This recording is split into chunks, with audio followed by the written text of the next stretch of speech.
Sono Massimo Ghiani, sono socio della cooperativa Eliana. Ci occupiamo della coltivazione di piante aromatiche tipiche della macchia mediterranea della Sardegna, trasformiamo in oli essenziali e questi oli essenziali li utilizziamo per fare dei prodotti di cosmetica naturale, quindi bagni schiuma, creme corpo, creme viso, creme mani e altri tipi di prodotti. La nostra è una realtà particolare perché nasce dalla fusione di 3 aziende, quindi abbiamo 3 dislocazioni, una a Ittiri, una a Monti e una nel borgo medievale di Trattarias.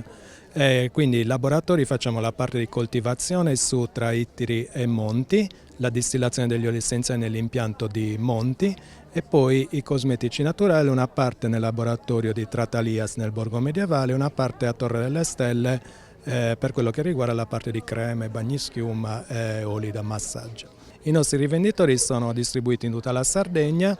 abbiamo sia su Cagliari, Sassari, Olbia, Nuoro e Oristano, poi una quindicina di rivenditori a livello nazionale, 5-6 rivenditori anche internazionali, uno in Russia, uno in Austria, 2 in Germania e 2 in Svizzera. La cooperativa, la fusione è avvenuta nel 2011, però ognuno dei soci portava avanti nel suo reparto, nel suo comparto la propria attività, per cui c'è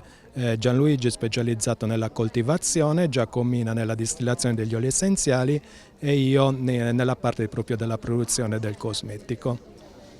Il nostro obiettivo è anche quello di fare un percorso turistico perché tutte le località sono tra l'altro posizionate in maniera veramente molto bella e anche molto, come dire, accattivante.